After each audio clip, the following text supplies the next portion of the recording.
Hello everyone, मैं अरुण कुमार गुप्ता आप सभी को एक बार फिर से इन्वायरमेंटल पॉल्यूशन एंड कंट्रोल के इस लेक्चर में स्वागत करता हूं।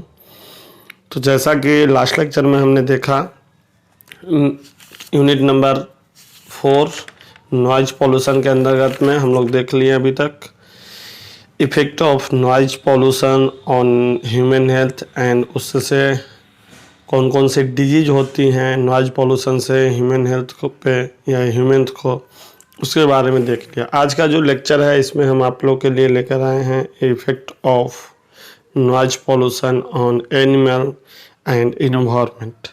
ठीक है, तो चलिए हम लोग लेक्चर को स्टार्ट करते हैं। तो सबसे पहले आपका आज का जो टॉपिक है वो है effect on animal due to noise pollution, यानी कि नॉइज पॉल्यूशन के कारण जानवर पे क्या क्या इफेक्ट होती है। तो एक एक करके देखते हैं। आपका डैमेज नर्वस सिस्टम, ठीक है, जो भी आपका एनिमल्स का नर्वस सिस्टम है उसको डैमेज कर देता है आपका नॉइज पोल्यूशन। ठीक है, create problem in navigation. Navigation क्या है? देखो, नर्वस सिस्टम समझ में आ गया। नर्वस सिस्टम का मतलब है जो भी सांस लेने वाली प्रॉब्लम है। रिस्पायरेटरी सिस्टम में नर्वस सिस्टम मतलब उसी से रिलेटेड होती है। ठीक है, मतलब कि उनको थोड़ा सा जो भी मतलब कि श्वसन से लेकर प्रॉब्लम है, पूरा मतलब कि शरीर से लेकर प्रॉब्लम होगा, क्योंकि उनको चिड़चिड़ापन सा बहुत ज़्यादा होगा, तो बेचैन सा, मतलब कि वो जैसे बांध उंध कर रखते हैं पेट एनिमल को, या फिर जो भी वाइल्ड एनिमल होते हैं, जंगली जानवर होते हैं, उनको भी नॉइज पॉल्यूशन से बहुत क्रिएशन, जैसे कहीं पे आवाज़ वगैरह होती है। देखो, यही नॉइज पॉल्यूशन के कारण एक मूवी भी आई थी आपका, जिसमें अक्षय कुमार वो जो रोबोट 2 पॉइंट करके जो आया था, ठीक है, तो उसमें जो बना है अक्षय कुमार एक, तो उसमें क्या करता है, वही एक पंछी बन जाता है और पंछी के वो टावर से इरिटेशन होता है। ठीक है, उससे वेव क्रिएट हो रही है। वो वेव क्या हो रहा है कि इफ़ेक्ट कर रहा है आपका जितने भी वेल्चर्स हैं, जो भी मतलब कि बोल सकते हैं कि उड़ने वाला पंछी है, उसको दिक्कत कर रही है। ठीक है, तो इस तरीके से इफ़ेक्ट का मतलब वो एक प्रकार से आपको नमूना दिया गया था। ठीक है, तो ये है आपका इफ़ेक्ट नॉइज पॉल्यूशन का एनिमल्स पे। ठीक है, बहुत सारे पंछी आजकल देखने को नहीं मिलते, नहीं तो बहुत पहले हम लोग के यहाँ बहुत सारे पंछी देखने को मिलते थे। आज क्यों नहीं देखने को मिलते हैं? क्योंकि नॉइज पॉल्यूशन बहुत ज़्यादा है। आप डीजे बजा रहे हैं, आप ट्रैफिक नॉइज बहुत ज़्यादा है। ठीक है, जो भी रोड के आसपास में तो आजकल बहुत कम ही आपको देखने को मिलते हैं पंछी वगैरह। ठीक है, और भी जानवर बहुत दूर दूर तक चले गए हैं।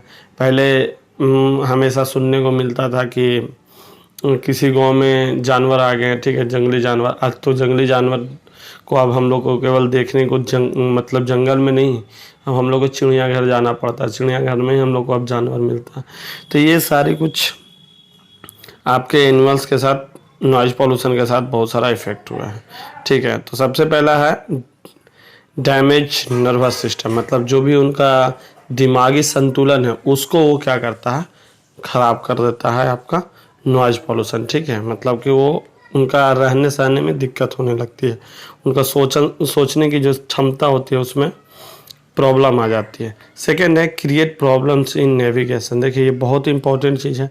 नेविगेशन क्या होता है? नेविगेशन का मतलब होता है कि पंछी सुबह जब उड़ते हैं, ठीक है, दाना चुनने के लिए, या फिर मान लिया कोई भी जानवर अपने घर से बाहर निकलता है, कहीं पे भी वो तो स्टे करता होगा ना, तो वो घर से बाहर जब जाता हो तो वो शाम को अगर मान लिया जाए कि उसको कोई प्रॉब्लम हो गया, उसकी नेविगेशन प्रॉब्लम हो गई, तो शाम को अपना लौट कर वहीं नहीं आएगा, तो फिर वो कहीं और जाएगा। अगर दूसरे जगह पे चला जाता है तो उसको दूसरे जगह के जो जानवर हैं, ठीक है, या तो वहाँ का इन्वायरमेंट उसके लिए सूटेबल नहीं होगा, या तो फिर वहाँ पे जो भी प्रजाति पहले से रह रहे हैं वो इसके लिए ख़तरनाक हो सकते। तो इसलिए क्या हो सकता है कि उसके नेविगेशन अगर उसको प्रॉब्लम हुआ तो वो उसकी लाइफ मतलब कि आपका डैमेज होने वाली है। ठीक है, तो इस तरीके का प्रॉब्लम आता है आपका नॉइज पॉल्यूशन से आपका एनिमल्स पे। रिडक्शंस ऑफ यूजुअल हैबिटेट, ठीक है, मतलब कि जो भी यूजुअल हैबिटेट है, मतलब कि वो जो रोज़ करते हैं उस पर क्या आ रहा है, रिडक्शन आ रहा है, कमी आ जाती है।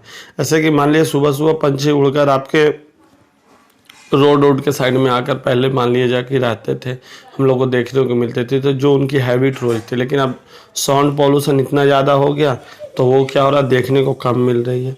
उनकी जो हैबिट है वो धीरे धीरे क्या हो रहा है, कमता जा रहा है। ठीक है। Next, death of certain species. Noise pollution के कारण बहुत सारे आपके स्पेसीज है, प्रजाति है, उसकी क्या हो रहा है, डेथ होती जा रही है, मृत्यु होती जा रही है और वो विलुप्त होते जा रहे हैं।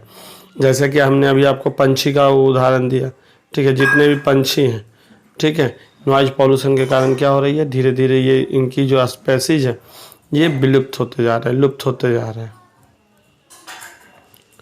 लुप्त का मतलब वही होता है ख़त्म होना, ठीक है। तो इस तरीके से ख़त्म होते जा रहे हैं धीरे धीरे। तो ये कुछ मतलब देखिए यहाँ पे हमने आपको दिखाने का बहुत कम ही कोशिश किया, ज़्यादा हम मतलब लिखे नहीं है, लेकिन इसका ये मतलब नहीं है बहुत ज़्यादा आपका अगर इफेक्ट नॉइज पॉल्यूशन से किसी को होता है तो वो है जानवर, ठीक है। तो इसलिए थोड़ा सा आपको इस बात को अच्छे से थोड़ा समझना चाहिए, ठीक है। और अगर एज अ नागरिक आपको इस बात को भी थोड़ा ध्यान रखना चाहिए। फिजूल आप कोई काम ज़्यादा मतलब कि लोड में नहीं करें, ठीक है, काम से काम अपना चलिए। और बाकी पढ़ने के व्यू से है ही इतना, और इस सारे को आप डिटेल में भी लिख सकते हैं, ठीक है, एलोबरेट कर करके कि इसमें क्या होता है। तो नर्वस सिस्टम में क्या होता है, दिमाग उसका जो भी होता है उस पर क्या होता है, इफेक्ट डालता है आपका एनिमल्स के। दूसरा जो क्रिएट नेविगेशन से वही बताएं कि सुबह अगर वो मान लिए जानवर गया और वो अगर नॉइज पॉल्यूशन उसको इतना ज़्यादा मतलब नॉइज पॉल्यूशन उसको झेला कि उसको मतलब यही याद ही नहीं रहा कि हमें सुबह आए थे कहाँ से, तो वो कहीं और दूसरे डायरेक्शन में चला गया तो दिक्कत हो जाएगी, ठीक है, फिर वो लौट नहीं पाएगा, तो इस तरीके से दिक्कत हो जाएगी। फिर रिडक्शन यूजुअल हैबिट, जो भी उसकी यूजुअल हैबिट्स है उसमें रिडक्शन हो रहा है, ठीक है। वही है कि अब मान लीजिए जो दूसरे जगह चला गया तो वहाँ पे उसको खाने को वो सब चीज़ मिल नहीं रहा है जो वो खाता है, जो इसकी मतलब कि बेसिक आहार है, तो वो क्या हो जाएगा, धीरे धीरे उसकी हैबिट्स लॉस हो जाएगा और फिर वो डेथ हो जाएगा। नेक्स्ट है effect on environment due to noise pollution. Noise pollution से इन्वायरमेंट पे क्या इफेक्ट है। इन्वायरमेंट क्या होता है, इन्वायरमेंट आपको animal plus human beings and plants, ठीक है, ये सारे चीज़ मिला दिया जाए तो ये सब इन्वायरमेंट होते हैं, ठीक है। लिविंग एंड नॉन लिविंग, ठीक है, थोड़ा सा ये सब भी आपको रिवाइज करते रहना। लिविंग प्लस नॉन लिविंग को हम लोग क्या बोलते हैं, इन्वायरमेंट बोलते हैं। तो इन्वायरमेंट आपका लिविंग थिंग्स भी आता है और नॉन लिविंग थिंग्स भी आते हैं। तो ये सारा चीज़, तो वो लिविंग थिंग्स और नॉन लिविंग थिंग्स को कैसे इफेक्ट करते हैं इन्वायरमेंट पे, वो देख रहे हैं। सबसे पहला है वीकेज ऑफ अर्थ बैरियर। जो भी अर्थ में आपका बैरियर सा है, ठीक है, मतलब कि दो लिविंग और नॉन लिविंग के बीच में जो भी आपका मतलब कि एक डिफरेंस था, बैरियर था, उसमें क्या हो रहा है, कमजोरी आ रहा है, मतलब कि आदमी इंसान समझ नहीं पा रहा है कि क्या है क्या नहीं हो रहा है। तो ये सब नॉइज पॉल्यूशन का वीकेज के कारण मतलब अर्थ बैरियर जो भी अर्थ पे कुछ क्राइटेरिया था उसमें क्या हो रहा है, कमजोरी आ रही है, ठीक है। नेक्स्ट है पुअर क्वालिटी ऑफ क्रॉप्स।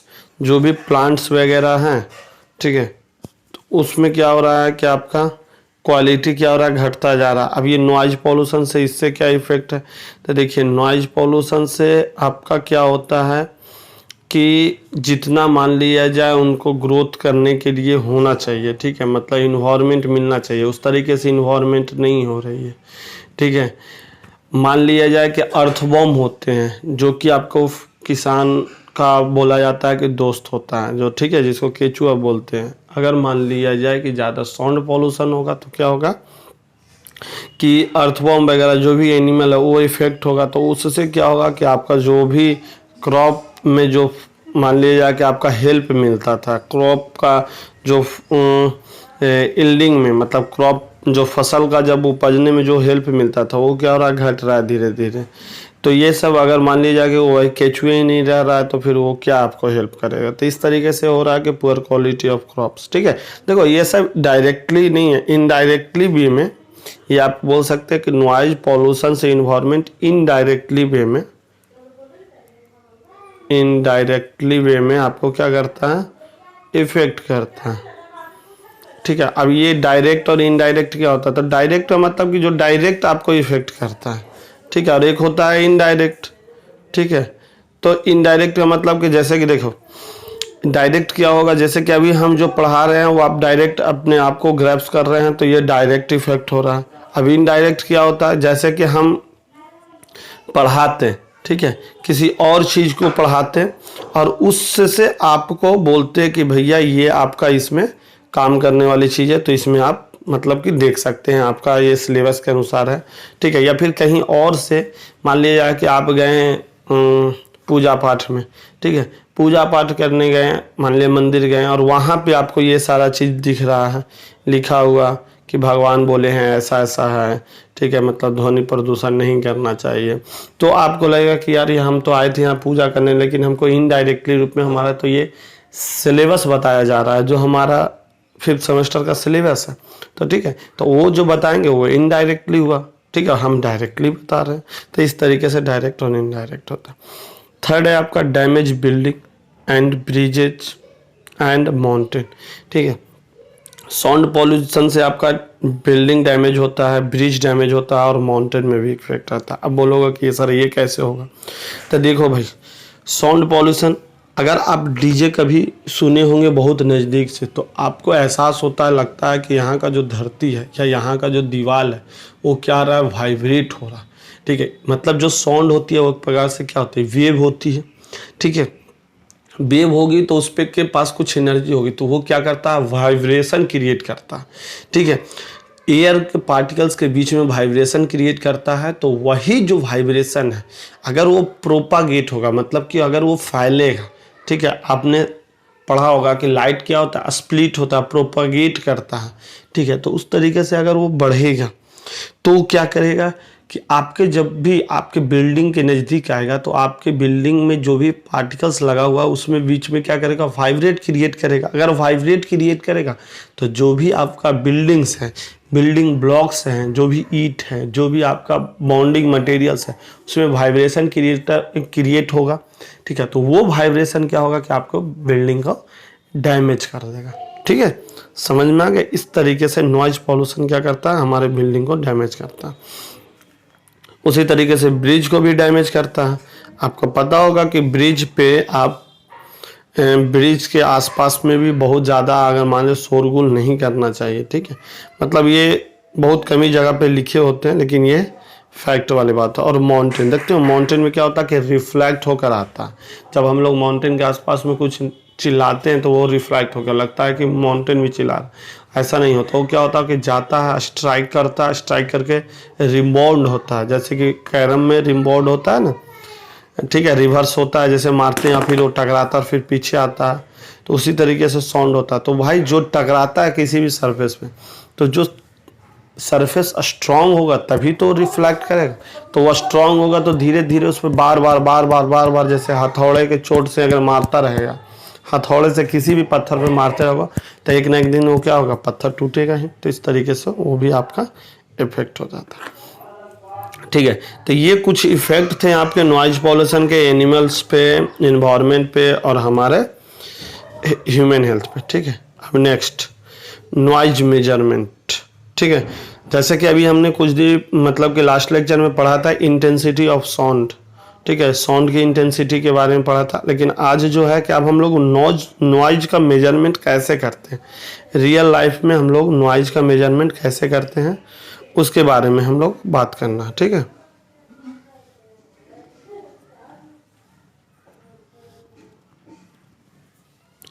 तो चलिए देखते हैं नॉइज मेजरमेंट।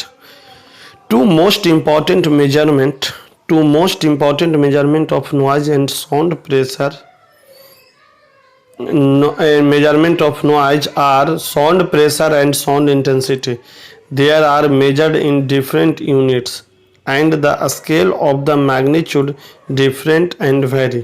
मतलब बोल रहा है कि नॉइज मेजरमेंट करने का दो महत्वपूर्ण आपके पास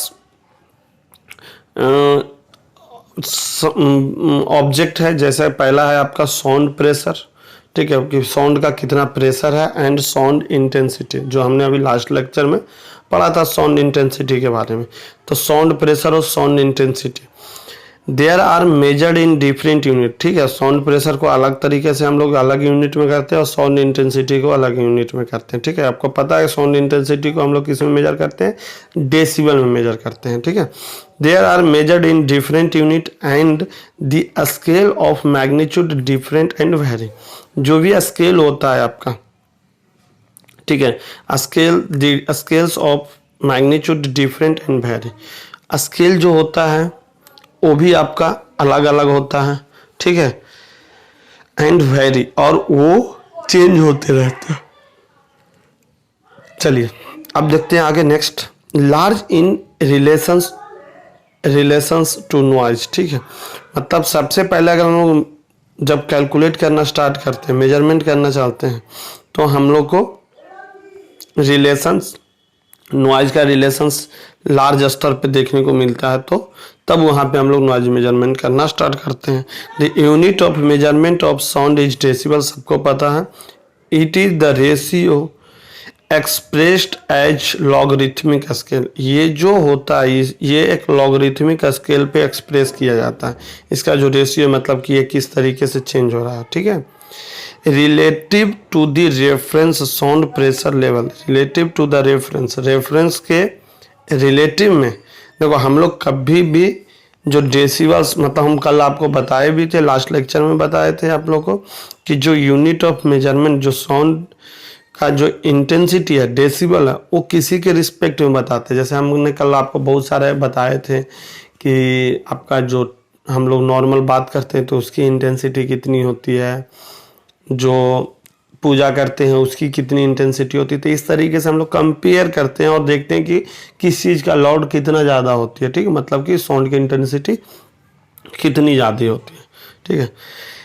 relative to the reference sound pressure level, ठीक है, जो भी साउंड प्रेशर लेवल है उसका रेफरेंस देखते हुए sound intensity level equal to 10 log 10 intensity measured, ठीक है, intensity measured by reference intensity. मतलब क्या बोल रहा है, अगर साउंड इंटेंसिटी आपको मेजर करना है तो आप पहले आप मेजर कीजिए, ठीक है, मतलब कि उसकी जो भी इंटेंसिटी है उसको मेजर करते हैं और उसके बाद हम लोग एक रेफरेंस लेकर चलते हैं इंटेंसिटी की, मतलब कि जो भी रेफरेंस है, और उस दोनों का रेशियो को log 10 हम लोग कर देते हैं। तो ये फार्मूला से हमें नॉइज मेजरमेंट हो जाती है, यानी कि साउंड इंटेंसिटी पता चल जाती है किसी भी साउंड की, कि भैया कि आपका लेवल क्या है, आपका इंटेंसिटी क्या है, आप किस जोन में रह सकते हैं, ठीक है। इस तरीके से है, बस बेसिक एक फार्मूला है, आपको ये वाला चीज याद रखना है, क्योंकि आपके टॉपिक में दिया हुआ था नॉइज मेजरमेंट। बहुत हम आपको ब्रीफ में बताने का कोशिश कर रहे हैं नॉइज मेजरमेंट, ठीक है, थोड़ा सा आप लोग को इस पर ध्यान देना पड़ेगा। नेक्स्ट इसी से आगे है the reference intensity use in the threshold of hearing. मतलब बोल रहा है जो रेफरेंसिंग इंटेंसिटी हम लोग जो लेते हैं, जो प्रयोग करते हैं, जो यूज करते हैं, वो होता है आपका थ्रेशोल्ड ऑफ हियरिंग। मतलब कि कितना हम सुन सकते हैं, सुनने की जो क्षमता होती है उसको हम लोग मैक्सिमम जो सुनने की जो अच्छा तक प्लेजर साउंड लगे, ठीक है। प्लेजर साउंड का मतलब होता है कि जिससे प्रेरणादायक लगे, ठीक है, आरामदायक लगे, ऐसे साउंड जहाँ तक सुनने में लगता है तो उसको हम लोग बोल देते हैं कि मतलब उसको रेफरेंस मान लेते हैं उस इंटेंसिटी साउंड को, ठीक है, उसी के रेशियो लेते हैं और उसके बाद जो भी इंटेंसिटी है तो उससे बोलते हैं कि ये ज़्यादा लाउड है या कम लाउड है इसके रिस्पेक्ट में, ठीक है, बस कंपेयर करते हैं हम लोग इसमें। Next, which is the sound that can be first here eight sound pressure of 2 × 10⁵ Newton per meter square of a sound intensity of 10⁻⁻12 watt per meter square। मतलब बोल रहा है कि अगर विच इज अ साउंड, एक sound है जिसका can be first here, मतलब पहली बार सुनाई दिया, एट साउंड प्रेशर, मतलब जिसकी प्रेशर होनी चाहिए 2 × 10⁵ Newton per meter square of a sound intensity, जिसकी साउंड की इंटेंसिटी होनी चाहिए 10⁻⁻12 वाट पर मीटर स्क्वायर, ठीक है। तो इस तरीके से आप बोल सकते हैं कि जो साउंड आपका इंटेंसिटी और प्रेशर का है, जो एक रिलेशन दिया हुआ पहला का, ठीक है, मतलब एक एग्जाम्पल दिया हुआ। नेक्स्ट है आपका, it is quite importance to note that building of sound pressure produce and increase of 6 decibel, ठीक है। The quite movement it is quite important to note that, मतलब कि यहाँ पे एक बहुत ही इम्पॉर्टेंट महत्वपूर्ण आपका नोटिस करने वाली बात है, ठीक है, मतलब नोट पॉइंट है कि जो साउंड प्रेशर बनता है, ठीक है, वो आपका 6 डेसिबल इंक्रीज करने के बाद मतलब कि बढ़ता है, मतलब कि जब जब 6 डेसिबल आपका बढ़ेगा तब तक आपका साउंड प्रेशर क्या होगा, बनता जाएगा, नया नया साउंड प्रेशर की वैल्यू आती जाएगी, ठीक है। And doubling the sound intensity produce the increase of 3 decibels. जब इंटेंसिटी डबल, अगर साउंड की इंटेंसिटी अगर डबल होता है, ठीक है, तो उस समय आपका जो डेसिबल होता है, मतलब कि जो साउंड की वैल्यू होती है, जो प्रेशर की वैल्यू होती है, ठीक है, वो चेंज करते जाता है, ठीक है। और which is implicit in the logarithmic scale to sound measurement. देखो ये पूरा आपका ना कैलकुलेट करके, मतलब कि लॉग की वैल्यू जब रखेंगे तो इस तरीके से होगा कि डबल होगा तो आधा होगा, ठीक है, फिर इसका 6 टाइम हो जाता है, तो इस तरीके से वो वैल्यू रखने के बाद है ये आपका उसी के नीचे का एग्जाम्पल दिया हुआ, ठीक है। तो ये ज़्यादा कुछ इंपॉर्टेंट है नहीं, तो इसमें आप उतना दिमाग मत लगाइए, ठीक है, बस इतना आपको थोड़ा सा लिखने के लिए मिल जाना चाहिए ताकि आपको थोड़ा एग्जाम में लिखिएगा तो आपको पूरा का पूरा मार्क्स मिल जाए। चलिए नेक्स्ट है आपका लास्ट टॉपिक है आपका इस यूनिट का नॉइज मैपिंग। नॉइज मैपिंग क्या होता है? देखो सिंपल सी बात करें तो मैपिंग का मतलब होता है कि भैया किसी भी चीज़ को हम लोग को एक ग्राफिकल रिप्रेजेंटेशन देते हैं। जो भी ग्राफिकल रिप्रेजेंटेशन होता है किसी भी चीज़ का, ठीक है, तो उसको हम लोग बोलते हैं मैपिंग, ठीक है। तो इसमें अब हम लोग नॉइज को भी मैप के थ्रू हम लोग किसी को इंडिकेट करेंगे। देखो अब क्या होता है ना, बहुत जगह ज्योग्राफिकल एरिया जो होता है, इन्वायरमेंट होता है, या फिर बोल सकते हैं बहुत सारे देश को हम लोग को दिखाना होता है। तो आप देखे होंगे जैसे कि आप हमेशा न्यूज़ वगैरह में देखते होंगे कि आपको शहर दिखा दिया और शहर में दिखा दिया यहाँ रेड है, यहाँ येलो है, यहाँ ब्लू है, यहाँ हरा है, इस तरीके से।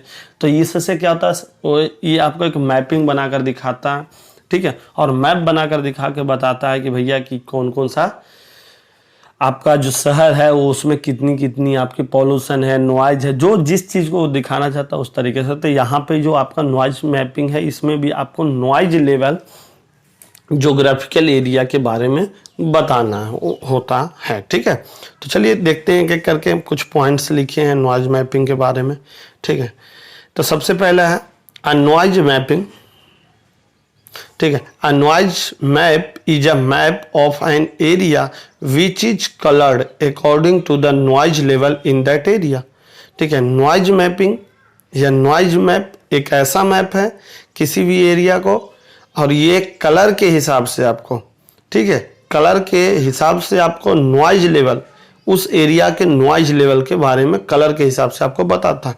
जैसे रेड है सबसे खतरनाक के लिए, ठीक है, मान लिया रेड हो गया खतरनाक के लिए, और येलो है, फिर ग्रीन है, वाइट है। तो मतलब इस तरीके से हम लोग एक सिंबल बना के रखें कि अगर रेड हो गया तो समझ लो सबसे ज़्यादा नॉइज पोल्यूशन यहाँ है, येलो है तो चलो अभी ठीक है, ग्रीन है तो कोई दिक्कत नहीं है, ठीक है, मॉडरेट में है, ये सारा चीज़ चल सकता है। तो 2-3 कलर अपना चूज करके रखे हूँ और उसी मैपिंग पे हम लोग दिखाते हैं कि किस एरिया में कितना नॉइज लेवल है, ठीक है, इसके अकॉर्डिंग। समटाइम्स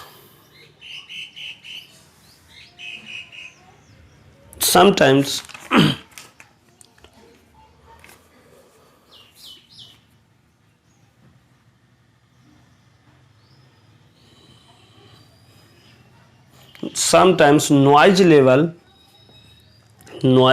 है यहाँ पे थोड़ा सा हम भी बोलेंगे क्या, समटाइम्स नॉइज लेवल में we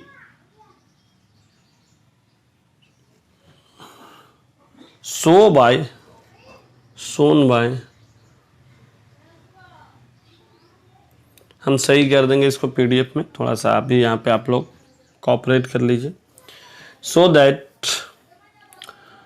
sometimes the noise level may be shown by contour line which show the boundaries between different noise level in an area, ठीक है। मतलब क्या बोल रहा है, कभी कदार जो आपका जो नॉइज का जो लेवल है, ठीक है, वो आपका एक कंटूर लाइन की तरह भी दिखाता है, ठीक है, और वो बाउंड्री बताता है आपका दो अलग अलग नॉइज लेवल के एरिया के बीच में। जैसे देखो, मान लिया जाए कि ये हमारा बिहार है, ठीक है, और ये मान लेते हैं हमारा झारखंड है, ठीक है, बस ऐसे हम केवल आपको दिखाने के लिए, ठीक है, ये बिहार है और ये झारखंड है। तो यहाँ पे अगर मान लिया जाए कि साउंड लेवल है, यहाँ पे ये रेड कलर का मान लेते हैं, ये रेड कलर का है और यहाँ येलो कलर का अगर है, तो ये बीच में एक लाइन बनेगा जो कि रेड भी रहेगा और येलो रहेगा, तो इसी को बोलते हैं कंटूर लाइन,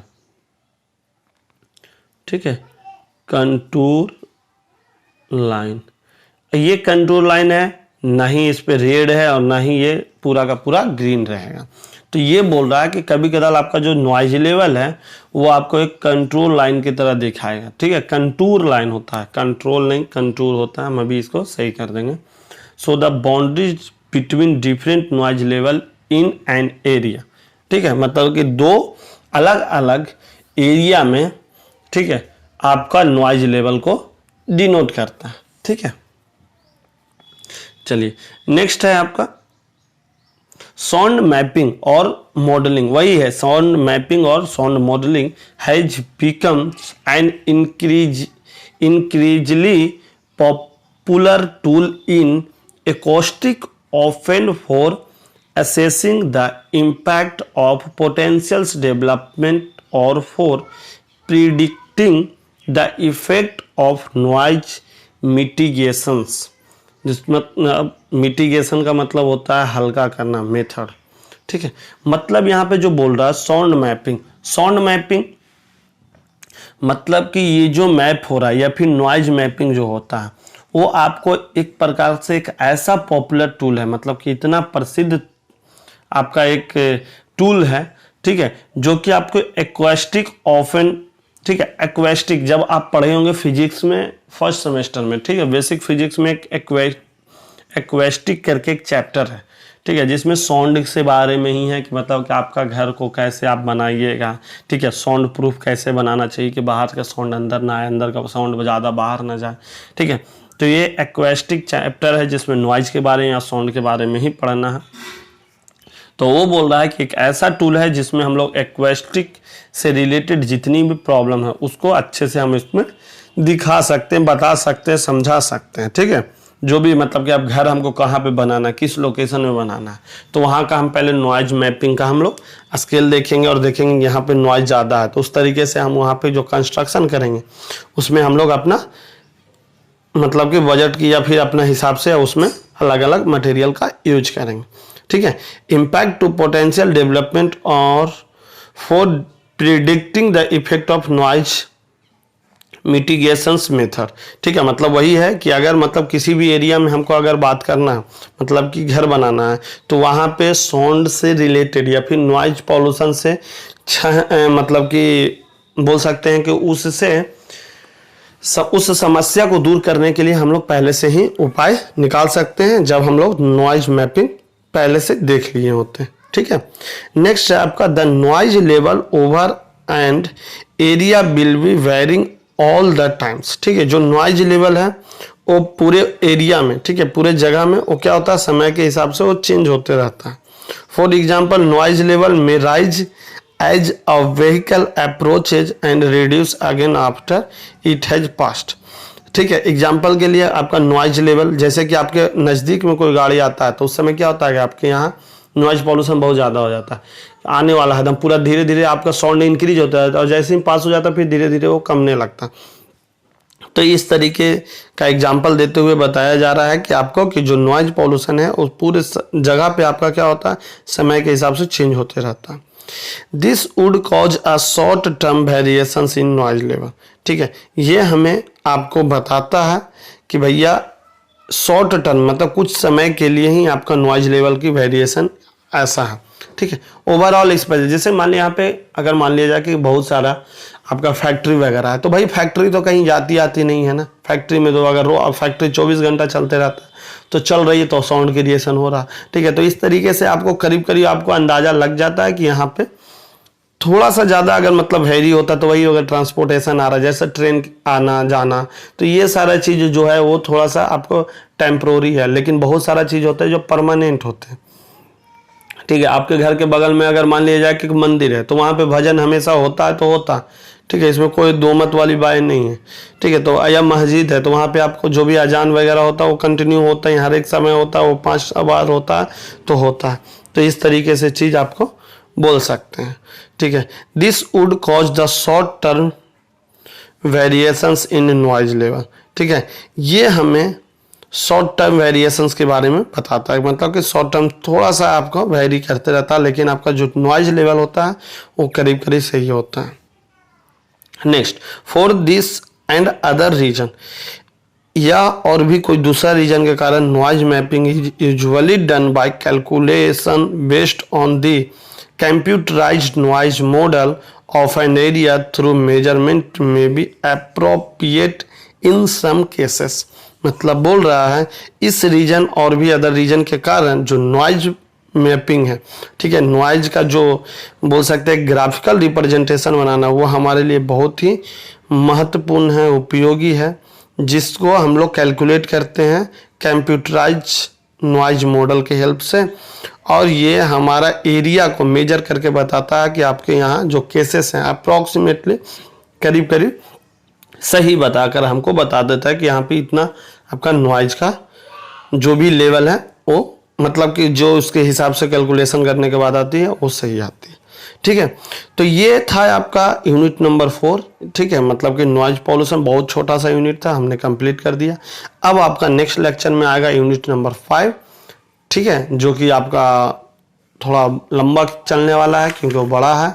ठीक है, अदर टाइप्स ऑफ पॉल्यूशन, तो वो ख़त्म करने के बाद आपको हम यूनिट नंबर 2 का जो रेस्ट बचा हुआ हाफ पोर्शन है वो तो करीब करीब आपका समाप्त हो जाएगा सिलेबस। ठीक है, तो इसलिए आप लोग ज़्यादा पैनिक नहीं होइए। ठीक है, हम इसीलिए आपका सिलेबस को थोड़ा सा देखते हुए धीरे धीरे हम लोग चल रहे थे। ठीक है, तो thanks for watching this video, फिर मिलेंगे नेक्स्ट लेक्चर में, तब तक के लिए आप लोग मन लगाकर पढ़ते रहिए।